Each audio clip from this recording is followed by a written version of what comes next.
여러분, 우리가 어떤 이야기를 하거나 어떤 정보나 의사를 전달할 때 결론이 참 중요하잖아요. 서론과 본론이 아무리 중요해도 결론을 잘못 맺으면 내가 한 이야기가 엉뚱한 이야기로 치부될 때가 있지 않습니까?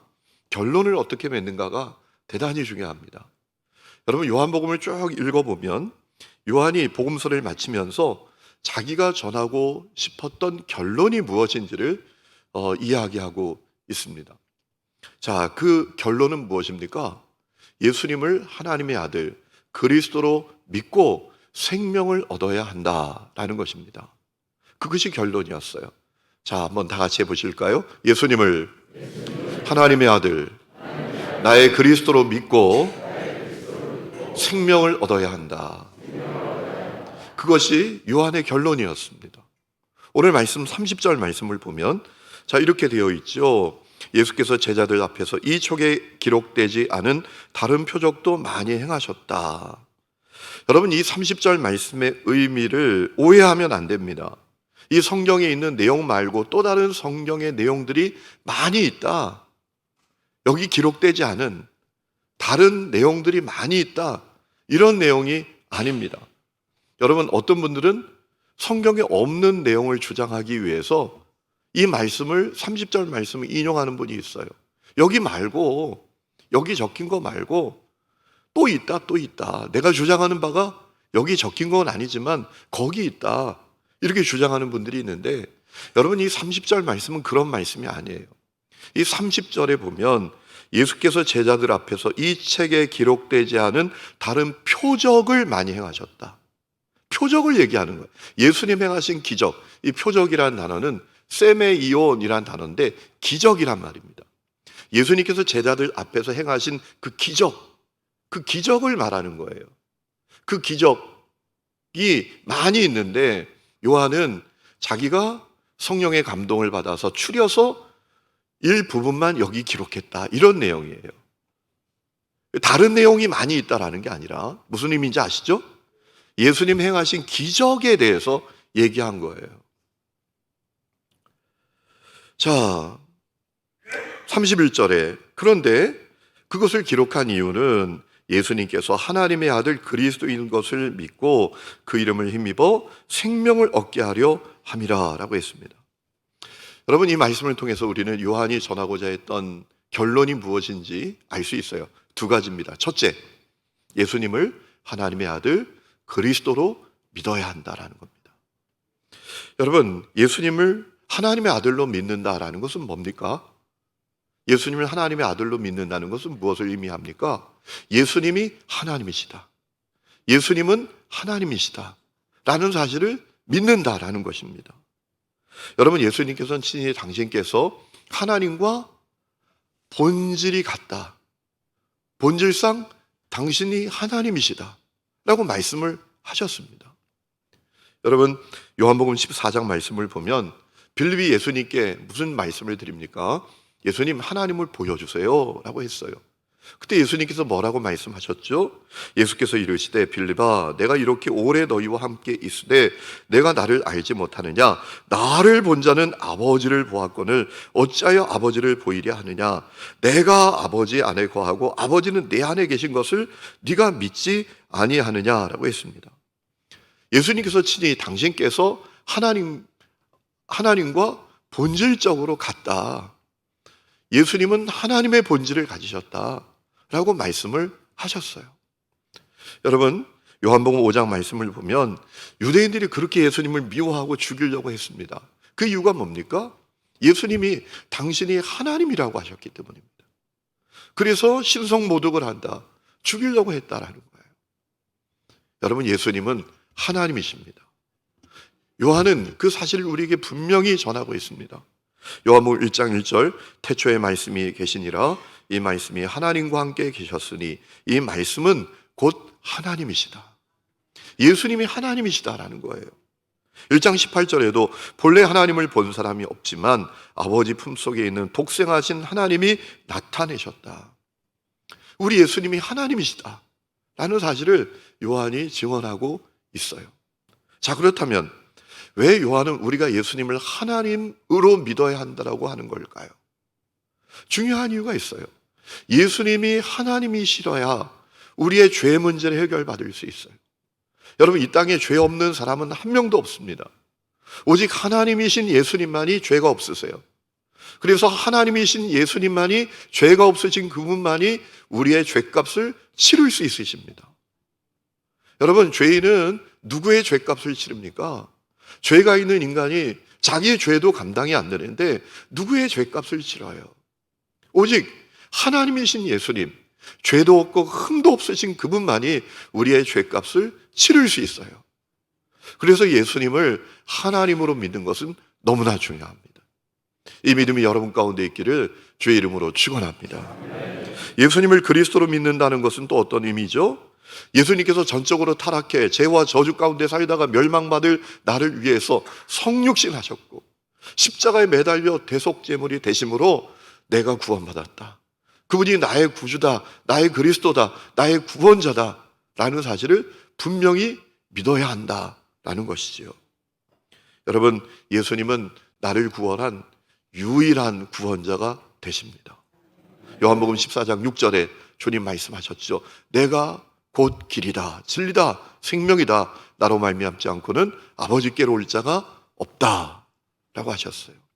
예수님 나의 유일한 그리스도, 예수님은 나의 유일한 구원자가 되십니다. 여러분, 이 믿음이 여러분에게 있기를 주의 이름으로 축원합니다. 예수님이 나의 하나님이시다, 나의 구원자시다, 나의 그리스도시다. 이 믿음을 분명히 가져야 돼요. 왜 그렇습니까? 그래야 생명을 얻기 때문입니다. 여러분, 요한이 전하고자 했던 두 번째 결론이 뭡니까? 예수님을 하나님의 아들로, 하나님으로, 그리스도로 믿어야 생명을 얻는다라는 겁니다. 여러분, 31절에 이 생명이라는 단어가 나오는데 이 생명이라는 단어의 의미는 뭡니까? 원문을 보면 조에라는 단어입니다. 조에.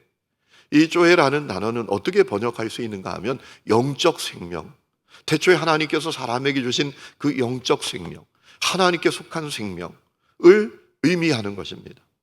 또 이 조에라는 단어는 어떻게 번역할 수 있는가 하면 생명력이라고 번역할 수 있습니다. 그래서 이 조에는 영생입니다. 여러분, 생명력 중에 생명력은 영생 아니겠습니까? 영원한 생명, 이것이야말로 가장 강한 생명력이죠. 여러분, 이 생명은 하나님께서 우리에게 주신 영적 생명, 또 영원한 생명을 의미하는 거예요. 그런데 사람이 전적으로 타락함으로 말미암아 이 생명을 상실하게 되었어요. 하나님과의 관계가 단절되게 되었어요. 하나님의 거룩도 모르고 하나님의 은혜도 모르고 하나님의 살아계신도 모르고 죄와 저주와 고통 가운데 살다가 멸망당하게 되었어요. 중요한 것은 예수님을 하나님으로 믿고 예수님을 나의 주, 나의 그리스도로 믿을 때 생명을 얻게 된다라는 것입니다. 여러분, 예수님을 믿으면 풍성한 생명을 얻게 됩니다. 요한복음 10장 10절에 주님 말씀하셨습니다. 도둑이 오는 것은 도둑질하고 죽이고 멸망시키려는 것뿐이고 내가 온 것은 양으로 생명을 얻게 하고 더 풍성히 얻게 하려 하는 것이다. 예수님을 믿으면 생명을 얻게 됩니다. 풍성한 생명을 얻게 됩니다. 오늘 이 은혜가 여러분에게 있기를 축원합니다. 생명을 얻었지만 그 생명이 풍성하지 않은 사람이 있어요. 제가 자주 말씀을 드리잖아요. 똑같은 생명을 가졌어도 병원 중환자실에 누워서 숨만 깔딱깔딱 쉬고 있는 생명이 있는가 하면 이 언덕길을 그냥 한숨에 달려오는 생명력이 있다고요. 주님이 우리에게 주신 생명력은 그와 같은 생명력인 것을 믿으시기 바랍니다. 우리 삶이 피곤하죠. 그런데 여러분, 이 생명력을 가지면 피곤해도 새벽에 벌떡 일어나 기도하게 될 줄로 믿습니다. 생명력이 부실하면 이상하게 핑계가 생깁니다. 새벽 기도하니까 어디가 안 좋아요? 어디가 안 좋았었는데 더 심해졌어요. 여러분, 주님이 주시는 생명력이 여러분에게 충만할 수 있기를 축원합니다. 예수를 믿으면 영원한 생명을 얻어요. 여러분, 그 영원한 생명은 미래적인 사건만을 의미하는 게 아닙니다. 지금부터 시작된 영원한 생명이에요. 요한복음 6장 51절에 아주 중요한 말씀이 있어요. 나는 하늘에서 내려온 살아있는 떡이니 사람이 이 떡을 먹으면 영생하리라. 예수께서 이르시되 내가 진실로 진실로 너희에게 이르노니 인자의 살을 먹지 않고 인자의 피를 마시지 않으면 너희 속에 생명이 없느니라. 그 다음에 중요한 말씀이 나옵니다. 내 살을 먹고 내 피를 마시는 자는 영생을 가졌다라고 했습니다. 우리가 예수님을 하나님으로 나의 그리스도로 믿으면 이라는 의미죠. 그러면 영생을 이미 가진 거예요. 여러분 기억하세요. 여러분이 누리는 그 영생은 미래적인 사건이 아니라 지금부터 시작된 사건이라는 사실을 기억하시기를 축원합니다. 우리는 이미 영생을 시작하게 된 사람들이에요. 이 믿음을 가져야 돼요.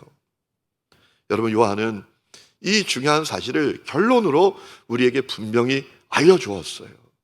자, 그렇다면 우리는 어떻게 반응해야 합니까? 자, 예수님을 하나님으로 나의 그리스도로 믿으면 생명을 얻는다. 영적 생명, 태초에 하나님께서 우리에게 불어넣어 주셨던 그 영적 생명, 영원한 생명을 얻는다. 지금부터 누리게 된 것이다. 여러분 이 사실을 알게 된 사람은 어떻게 살아가야 할까요? 중요한 사실이 있죠. 예수님 진짜 믿어야 합니다. 진짜 믿어야 돼요. 믿는다 치고 교회 다니면 안 됩니다. 며칠 전에 말씀드린 대로 가문 종교인으로, 문화 종교인으로, 취미 종교인으로 교회 다니면 안 됩니다. 예수님 진짜 믿어야 합니다.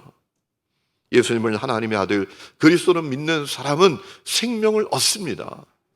진짜 믿어야 합니다. 여러분 요한일서 1장 11절에 요한은 이렇게 증언했습니다. 그 증언은 이것이니 곧 하나님이 우리에게 영원한 생명을 주셨다는 것과 바로 이 생명 그 아들 안에 있다는 것입니다. 그 아들을 모시고 있는 사람은 생명을 갖고 있고 하나님의 아들을 모시고 있지 않은 사람은 생명을 갖고 있지 않습니다 라고 했어요. 여러분 예수님을 하나님으로 그리스도를 믿으면 생명을 얻게 됩니다. 그러므로 예수님을 진짜 믿어야 되는 거예요. 여러분 진짜 믿으시기를 축원합니다. 믿는다 치고 다니면 안 됩니다. 교회 오니까 마음은 편해 이래가지고 안 됩니다. 나는 기독교 집안이니까 교회 다니는 거고 뭐 교회 다니다 보면 좋은 일 있겠지 뭐. 아니에요. 진짜 믿어야 돼요. 두 번째는 영생을 얻은 자로서 부끄럽지 않게 살아야 돼요. 하루를 살아도 존귀하게 살아야 합니다. 땅의 가치가 아니라 하늘의 가치를 바라보며 살아야 합니다. 성도의 프라이드를 잃지 말아야 합니다. 여러분 에베소 5장 11절 12절에 이런 말씀이 있습니다. 너희는 열매 없는 어둠의 일에 참여하지 말고 도리어 책망하라. 그들이 은밀히 행하는 것들은 말하기도 부끄러운 것들이라. 여러분 에베소 교회 성도들 가운데 어떤 사람들은 어둠의 일에 참여하는 사람이 있었어요. 부끄러운 일에 참여하는 사람들이 있었단 말이에요. 교회 안에도 알곡이 있고 가라지가 있습니다. 여러분 알곡으로 사시기를 축원합니다. 하루를 살아도 성도의 프라이드를 갖고 사세요. 나는 하나님의 성도야. 나는 이미 영생을 누리기 시작한 사람이야. 나는 영원을 사는 자야. 이 확신을 갖고 성도의 프라이드를 갖고 사세요. 땅의 가치 때문에 여러분 신앙의 양심을 팔지 마세요. 존귀한 믿음의 길을 거세요. 마지막 세 번째는 어떤 고난과 어려움 속에서도 흔들리지 말고 주신 사명을 감당해야 합니다. 여러분 마태복음 6장 33절에 주님 뭐라고 말씀하십니까? 뭘 먹을까, 뭘 마실까, 뭘 입을까 염려하지 마라. 먼저 그의 나라와 그의 의를 구하라. 그리하면 이 모든 것을 너희에게 더하시리라. 여러분 이 믿음을 가지시기 바랍니다. 우리 삶 가운데 우리가 흔들릴 때가 많아요. 야 이렇게 기도만 하고 있어서 되는 거야? 이렇게 말씀대로만 살아서 되는 거야? 좀 편법도 쓰고 불법도 행하고 때로는 눈도 감고 그래야 되는 거 아니야? 그래야 좀 먹고 사는 거 아니야? 여러분 먹고 사는 문제는 하나님께 달려있는 것을 믿으시기 바랍니다. 흔들리지 말아야 돼요. 흔들리지 말고 주님께서 내게 주신 사명 붙들어야 돼요. 고린도서 15장 58절에 말씀하셨어요. 내 사랑하는 형제들아 견실하며 흔들리지 말고 항상 주의 일에 더욱 힘쓰는 자들이 되라. 이는 너희 수고가 주 안에서 헛되지 않은 줄 알미라 라고 했습니다. 흔들리지 말래요. 제가 한 주간 동안 우리 선교사 파송받는 분들에게 말씀을 전하고 있는데 괜히 한다고 했어요. 왜냐하면 매일매일 저 일영까지 가는 게 쉽지 않아요. 가이드들 시간 맞추기 위해서 제가 얼마나 밟아가는지 몰라요. 여러분 기도해 주셔야 합니다. 여기서 7시까지 가야 되니까요. 막 우왕 해서 갑니다. 또 올 때는 차가 얼마나 막히는지. 그런데 한편으로 또 잘 갔다 이런 마음이 들어요. 가서 그 해외 선교부장님이 본부에 사역하시는 분이 그래요. 목사님, 지금 이분들이 얼마나 마음에 두려움과 불안함이 있는지 모른대요. 얘기를 서로 시키면 막 2시간, 3시간 얘기한대요. 어떻게 해야 되냐고, 어떻게 준비해야 되냐고. 불안함과 두려움이 있는 거죠. 그러나 중요한 사실은 여러분, 주님이 우리와 함께 하십니다. 우리는 영생의 생명을 갖고 있습니다. 우리 하나님의 자녀입니다. 세상 끝날까지 주님이 우리와 동행하십니다. 이 사실을 믿고 흔들리지 말아야 돼요. 때로는 믿음으로 살 때 핍박이 있죠. 고난이 있죠. 때로는 어려움도 당하고 손해도 보죠. 그때에도 흔들리지 말고 이 믿음 순례의 길을 잘 걸어가고 내게 주신 사명을 붙들어야 할 줄로 믿습니다. 그것이 예수님을 하나님의 아들 그리스도를 믿고 영적 생명, 영원한 생명을 누리게 된 사람의 삶이어야 한다는 거예요. 그것이 요한의 증언입니다. 요한의 결론입니다. 여러분, 이 믿음을 갖고 오늘도 승리할 수 있기를 주의 이름으로 축원합니다. 우리 이 시간 찬양 부르고 기도하는 시간을 갖겠습니다. 주 안에 있는 나에게 찬양합시다.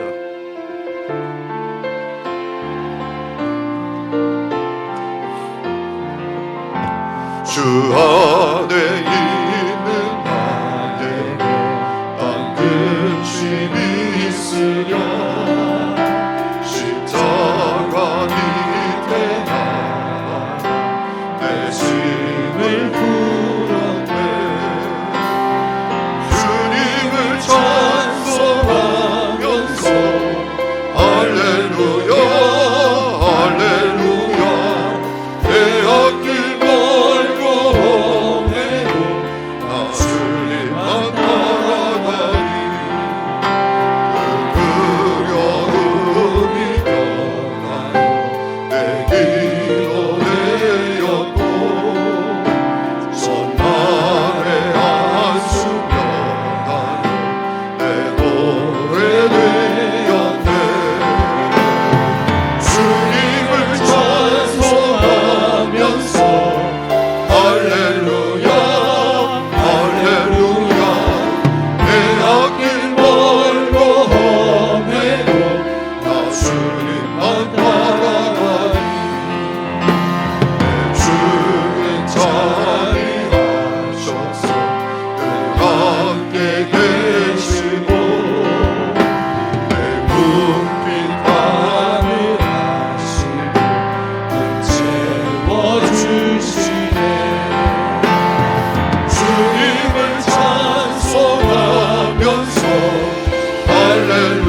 주님을 찬송하면서 할렐루야 할렐루야 빼앗길 걸고 오매도 한 번도 주님을 찬송하면서 할렐루야 할렐루야 빼앗길 걸고 오매도 나 주님만 바라봐니. 성도 여러분, 요한이 전하고자 했던 결론은 예수님을 하나님으로 그리스도로 믿어야 한다라는 것입니다. 그래야 생명을 얻는다라는 것입니다. 여러분, 영적 생명, 하나님께서 태초에 우리에게 주셨던 그 생명, 영원한 생명을 우리가 절대로 놓칠 수 없지 않습니까? 세상에 그 무엇이 영적 생명, 영원한 생명과 바꿀 수 있는 것이겠습니까? 그 생명을 어떻게 얻습니까? 예수님을 나의 주, 나의 그리스도, 예수님을 하나님으로 믿어야 합니다. 그러면 영적 생명이 내게 임하고 영원한 생명이 내게 시작이 되는 것입니다. 여러분, 그 믿음이 있습니까? 그 믿음이 있기 때문에 여러분 부끄럽지 않게 살고 계십니까? 흔들리고 있지 않습니까? 세상에 여러 가지 어려움이 있지요, 고난이 있지요, 핍박이 있지요. 말씀대로 살아갈 때 여러 가지 참 어려움도 많지요. 그러나 영적 생명을 누리고 있는 사람, 영원한 생명을 누리고 있는 사람은 흔들리지 않고 끝까지 가는 겁니다. 하늘의 가치를 붙들고 가는 겁니다. 두 손 높이 들고 그 은혜와 그 승리를 나에게 허락해 달라고 우리 주여 세 번 힘차게 부르고 간절히 기도하다 돌아갑니다. 주여, 주여, 주여, 주여.